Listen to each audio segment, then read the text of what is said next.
guys, and welcome back to another episode of Beyond the Bottom Line. I'm your host, Emil, and today we're back with talking to people from the Tech Awards. Now, Tech Awards were held last year, and we were a couple of winners that came through that showed really great ideas and initiative, and today we were joined with one. So how are you doing? I'm good, man. How are you? Do you mind telling the audience just a bit about who you are and what you do? Sure. So my name is Bulelani Balabala. I'm the founder of Township Entrepreneurs Alliance, which is a division of our greater business, which is IAF Brands, that's been running now for the past 18 years. And we provide a myriad of services all the way from enterprise supply development programs to digital and physical platforms for township and rural entrepreneurs to learn, access support. We also provide grant-based funding and then market insights analysis. So what really got you to work within the townships? I mean, you could have been involved in any sector, industrial, Santon-based area, but what really drew you towards the township? No, I mean, I think for me, because, I mean, I grew up in the township. You know, the township is what I know, and it's also what I choose to embrace as well. But it didn't always start like that. I mean, the dream at some point was to have a corner office with a view in Santon.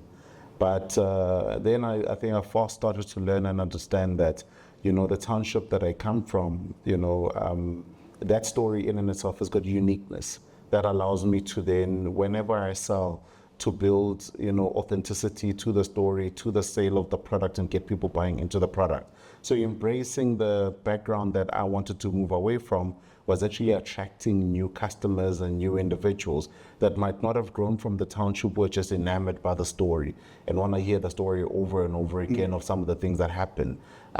So I think that those are some of the things in my journey that then taught me that, you know, your business journey will, you know, at its inception will be predicated on your sales story. So it's important for you to be clear on your sales story, but don't build anything externally, build it from within. Well, the one thing I want to know is, and this is from Tech Awards, is you're very involved with the township. Yeah. But what great work has actually come out of the township of you working there? What's the success stories that actually come out? Because I mean, we hear from a lot of guys, you know, saying like, oh, we were involved in the township, we helped develop and everything. But what is one of the success stories that, you know, that's dear to you that actually came from the township for you? No, I mean, there's too many. I mean, in the years we've done the work that we've done, we've been able to directly impact over 80,000 township entrepreneurs, right? And we've got a nationwide footprint. We cover all major townships in the country, and almost 2/3 of the country's townships. So it's passion work.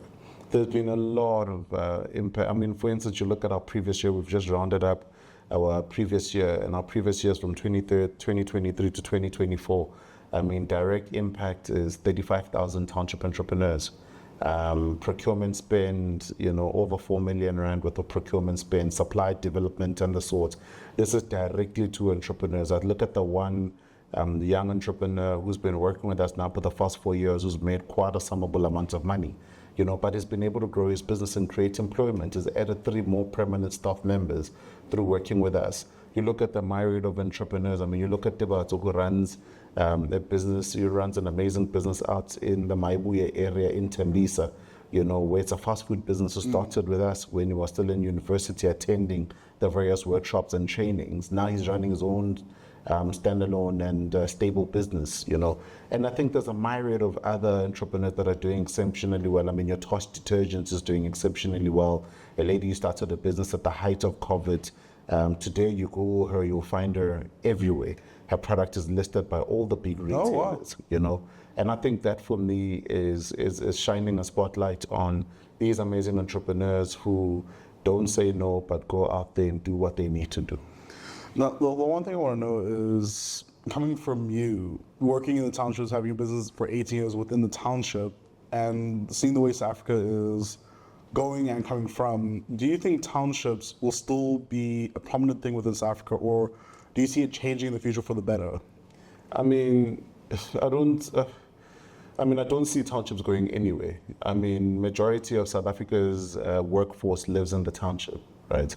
So I don't necessarily see the township going anywhere. And I think when you sort of look at the earning gap, you know, the social divide and a myriad of other things, those would need to be fixed first for things to potentially change. But also equally, when we say change, I think we also need to unpack what do we mean by change. Yeah. If we're still talking about changing the township, what they stand for, what they mean, definitely that is changing each and every day. When you see amazing products that are being created by entrepreneurs who grew up in the township, like your Tepo Jeans and the sorts, who are redefining what it means to be an individual who comes from the township, but also embracing themselves authentically and putting that in a brand and product that is now exported globally. Yeah. So one of the things that is changing the narrative. The big change, however, we need an infrastructure change, right? The libraries that were demolished, we need them back. The hubs of economic development, we need them back. For a young person to for a young person to go from ideation to proof of concept to prototype with a minimum viable product, should not take them getting onto 3 or 4 taxis coming to Sandton for that to happen. It needs to be able to happen in the community where they are. And that makes it easier because the very ethos, part of the ethos of entrepreneurship is learn fast, fail fast. Yeah. But if it's going to take you 6 years to learn, by the time you fail, you look at your clock, you might even feel the pressure of thinking that you don't have time any longer. So bringing the right sort of infrastructure, these hubs of economic development, makes it easier for these young individuals to scale up quickly, fail quickly, polish it quickly, and then take it to global markets. Now, quite a bit of the youth is based in the townships throughout South Africa, and most of them don't have the resources. So what would be your advice to those, the youth in townships on how to better themselves or how to start their own business while being in the township? Because, it is, like, compared to a child here in Sandton, in the township, a child in Sandton will have more opportunities. So can you give them advice to say there is equal opportunity in the township, or? No, man, I think for me, obviously, the best piece of advice I think I could ever give is start selling something. Find someone who's got a product, resell their product. If you've got an idea of stuff that you can go come and stock in Joburg or whatsoever and go resell at a street corner or to your community, to your church, to your neighborhood, wash people's cars if you need to. But sometimes we allow ego to come into the conversation, and when ego comes into the conversation, then it changes, the type of things that we get involved in or how we even view opportunities. But the moment you leave ego at the door, then you ask the critical and clear questions. What do I need to do to get my life to the next level? The moment you're able to unpack that, then it's easier for you to then look at opportunities. Now, you no longer look at peers from an egotistical perspective to say, I'd never go to a peer and ask to wash their car. Now you look at a peer and say, I don't have a car, I've got 6 peers that have got cars. I will offer to wash my cars. It doesn't matter what they say. Yeah, so that I can get enough money to go get on a taxi and go stock the products I want and get sell the things I need. Because the moment you sell them, what it does is that it puts you in front of the customer. You get to learn the customer attitude, the customer archetypes. You get to learn the customer language, but you also get to get rejected. And the more and more you get out there, you build the level of resilience that's required that will be able to help you harness your business or whatever idea that you have and take it to the next level. So the one sure poverty buster that I know is sell something. So in short, what you're essentially saying is that doesn't matter where you come from, there's always an opportunity for you to develop and have your own business. Yeah, I think sometimes the opportunities aren't readily there. I think the first work that we need to then do is a mindset shift. So the first piece of work that you need to then shift is a mindset shift as a young person or a young person who's growing up in the township, right? Because of the lay and because of the calamity and the disaster and the lack of, as being a general and echo thing on a day-to-day basis, it's important for you to then center your mindset so that you're able to view where the opportunities actually are. And not just to limit viewing opportunities as only external opportunities as them being in Sandton. No, view opportunities equally from the vantage point of where you are. And then once you've then stressed out and said, for this particular idea, there is no market opportunity for me here, and you've done the work, there's nothing wrong with you taking it to a Sandton, to New York and other parts of the world.